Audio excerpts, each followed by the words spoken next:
نحمده ونصلي على رسوله الكريم أما بعد فأعوذ بالله من الشيطان الرجيم بسم الله الرحمن الرحيم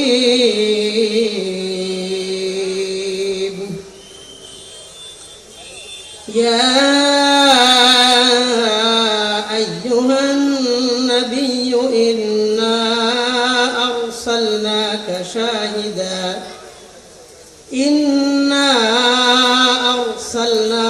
شاهدا ومبشرا ونذيرا وداعيا إلى الله بإذنه وسراجا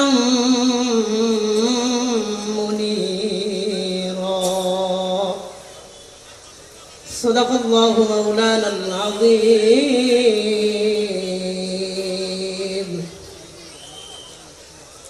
وعن معاذ بن جبل رضي الله تعالى عنه وعنهم أنه قال النبي صلى الله عليه وسلم في خطبة حجة الوداع: ألا لا فضل لعربي على عجمي ولا لعجمي على عربي ولا لأحمر على أسود ولا لأسود على أحمر إلى آخر الحديث، أو كما قال النبي عليه الصلاة والسلام.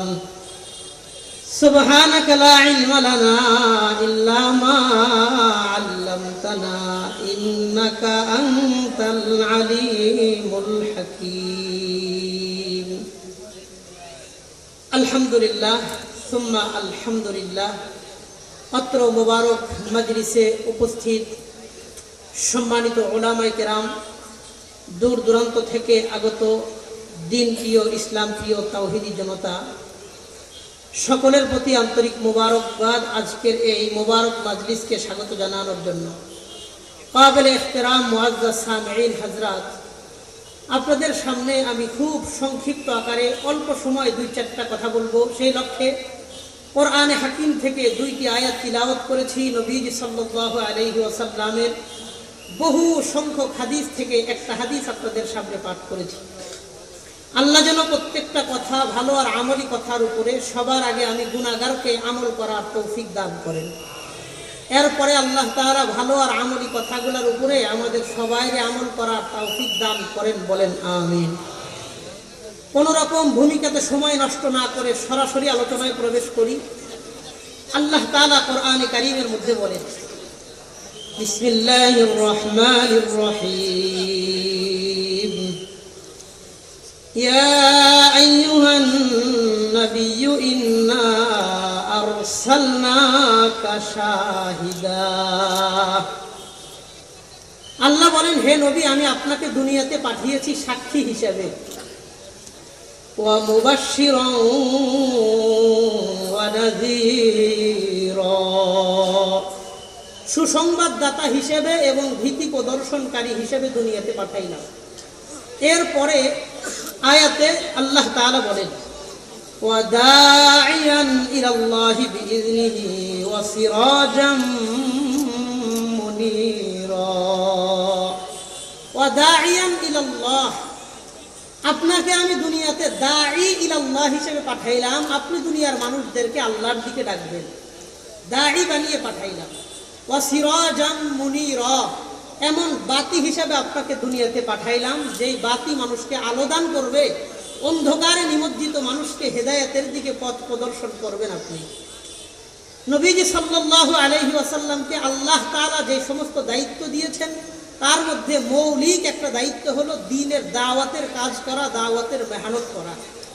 এই জন্য আল্লাহ বলেছেন, ইয়া আইয়ুহার রাসূল বাল্লিগ মা উনজিলা ইলাইকা মির রাব্বিক, আপনার রবের পক্ষ থেকে যে দায়িত্ব আপনাকে দেওয়া হয়েছে, যেই ওহী প্রেরণ করা হয়েছে সেটা মানুষের কাছে পৌঁছায়া দেন। ফাইল্লাম তাফআল, যদি আপনি এই দায়িত্ব পালন না করেন, ফামা বাল্লাগতা রিসালাতা, তাহলে আপনি আপনার রিসালতের দায়িত্ব পালন করেছেন বলে বিবেচিত হবেন না। আর ইসলামের দাওয়াতের কাজ করতে গিয়া বহু মানুষ আপনার বিরুদ্ধে যাবে। আল্লাহু ইয়াসিমুকা মিনান নাস, সমস্ত মানুষের চক্রান্ত ষড়যন্ত্র থেকে আল্লাহ আপনাকে হেফাজত করবে। আপনি মানুষের পরোয়া করবেন না, দিনের কাজ করে যাবেন।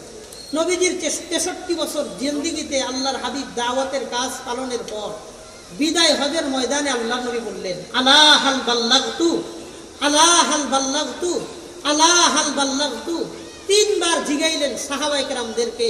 1.25 লক্ষ সাহাবায়ে কেরাম সাক্ষী দিলেন, বালা কদ বাল্লাগতা ইয়া রাসূলুল্লাহ। আল্লাহর নবী, আল্লাহর শপথ, আপনি আপনার দায়িত্ব পালন করেছেন, কোনো ত্রুটি করেন নাই। 3 বার সাক্ষী বানানোর পর আল্লাহর দিকে তাকায়া হাত উঁচা করে বললেন, আল্লাহুম্মা শাহাদ, আল্লাহুম্মা শাহাদ, আল্লাহুম্মা শাহাদ। আল্লাহ, আপনি সাক্ষী থাকেন, যে দায়িত্ব আমাকে দিয়েছিলেন আমি আমার দায়িত্ব আমার উম্মত পর্যন্ত পৌঁছাইছি, আপনি সাক্ষী থাকেন। এই আল্লাহর সাক্ষী বানানোর পর সাহাবায়ে কেরামদের থেকে শাহাদত নেওয়ার পর নবী বললেন, ফাল ইউবাল্লিগু শাহিদুল গায়বা, তোমরা যারা আজকে উপস্থিত আছো, অনুপস্থিত ব্যক্তি পর্যন্ত একটা বাণী, একটা দাওয়াতের মেহনতের একটা কথা হইলে মানুষ পর্যন্ত পৌঁছায় দিবা। এই যে নবীজি সাল্লাল্লাহু আলাইহি ওয়াসাল্লামের দায়িত্ব যখন সাহাবায়ে কেরামদেরকে হস্তান্তর করলেন, আমি তো চলে যাব, আমার দায়িত্ব তোমরা পালন করবা। নবীর দেওয়া দায়িত্ব সাহাবায়ে কেরাম কেমনে পালন করছেন, চলেন একটা সংক্ষিপ্ত পরিসংখ্যান শোনায় শেষ করব। বড় ভাই চলে আসছেন, বড় ভাই বয়ান করবেন ইনশাআল্লাহ।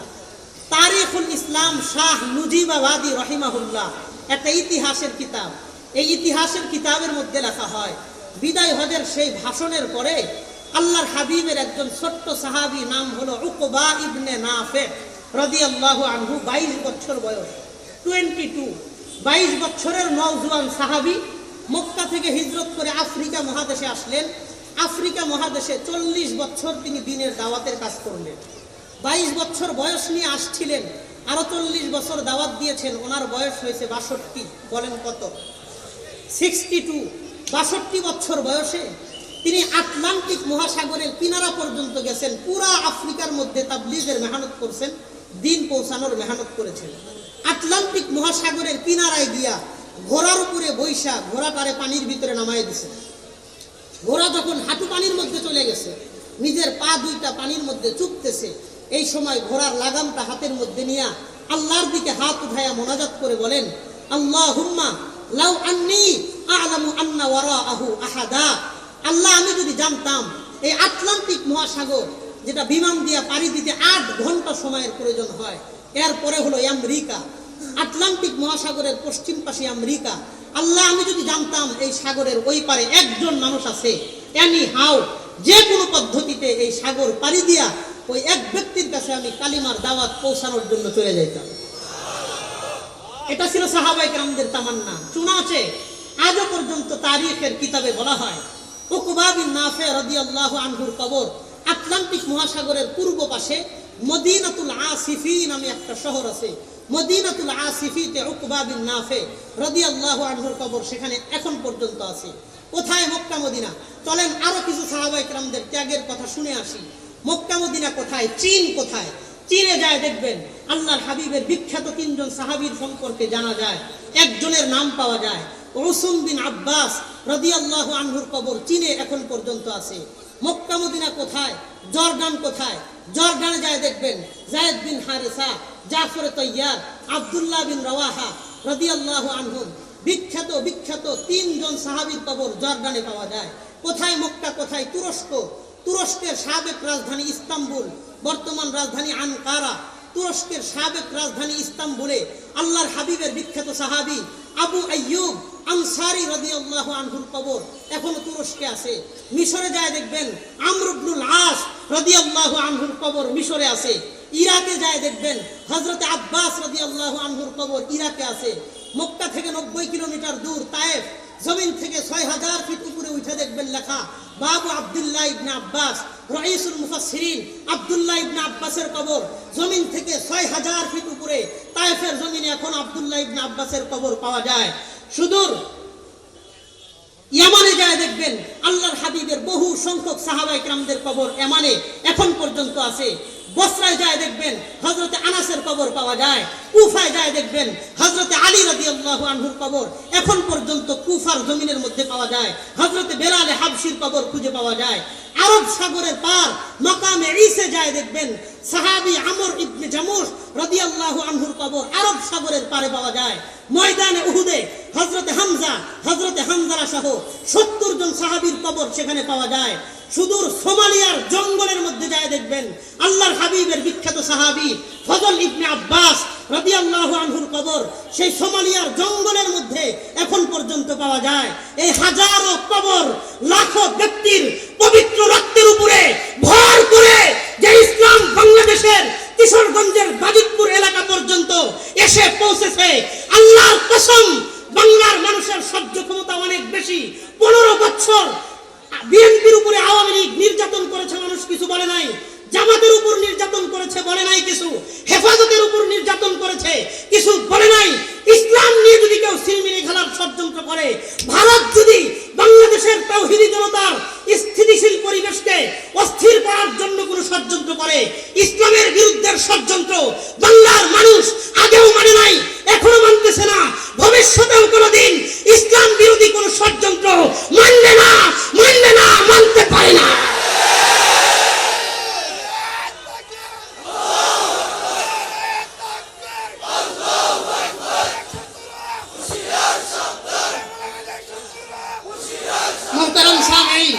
মুহতারাম সামিঈন শুনেন, উলামায়ে কেরাম অনেক আছে, আমি সংক্ষিপ্ত আর একটা কথা বলবো।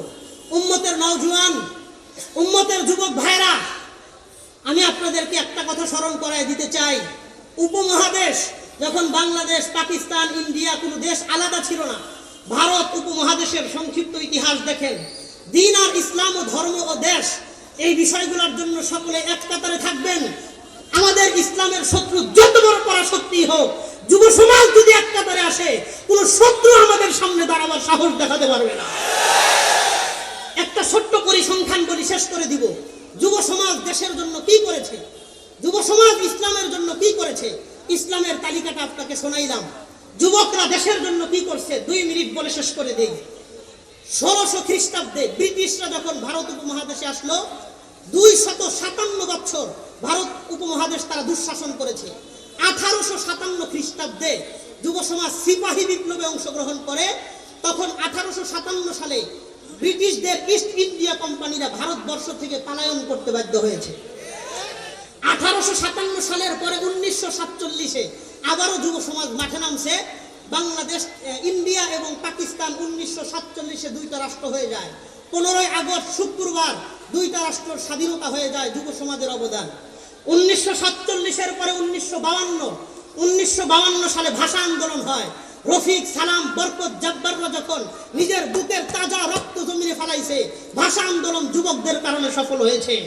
1952 পরে 1969 গণ অভ্যুত্থান হয় বাংলাদেশে।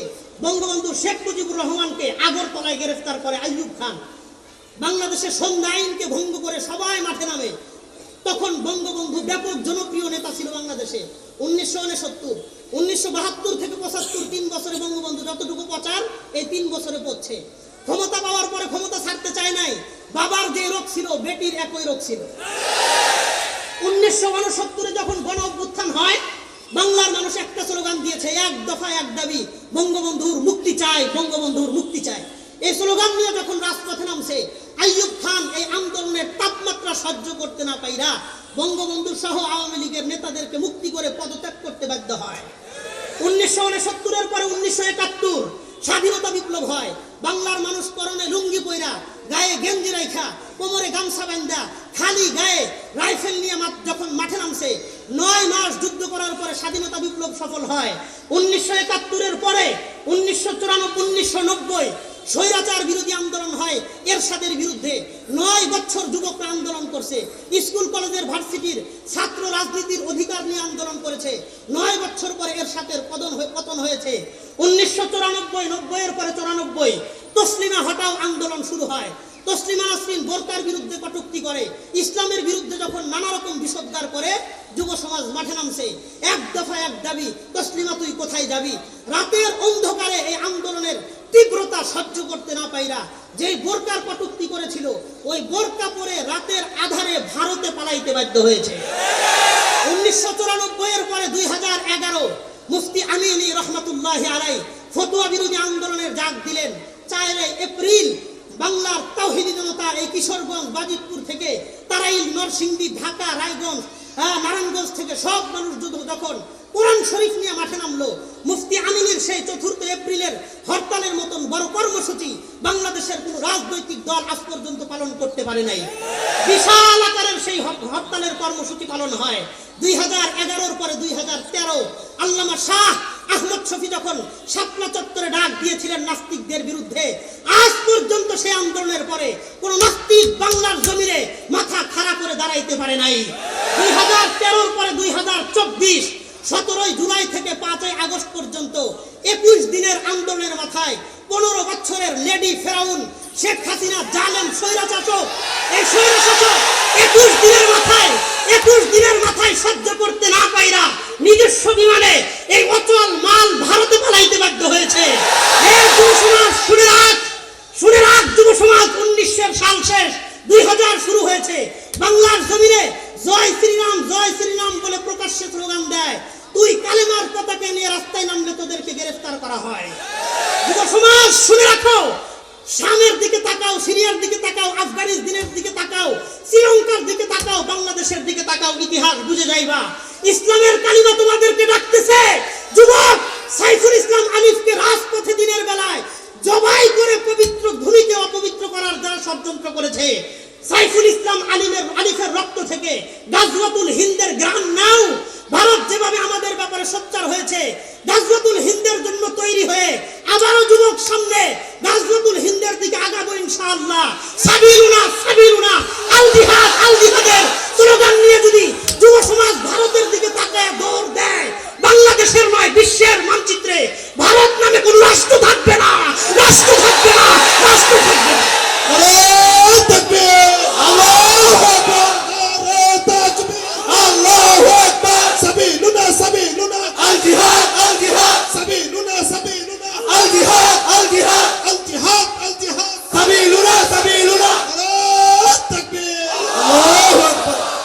তোমার পবিত্র জমিনে জয় হিন্দের স্লোগান হয়, জয় শ্রীরামের স্লোগান হয়, তুমি সাবিরুনা আল জিহাদের স্লোগান দিতে ভয় পাও। যুবক, তোর মতো কাপুরুষের বাঁচার অধিকার নাই, মরে যাওয়া উচিত।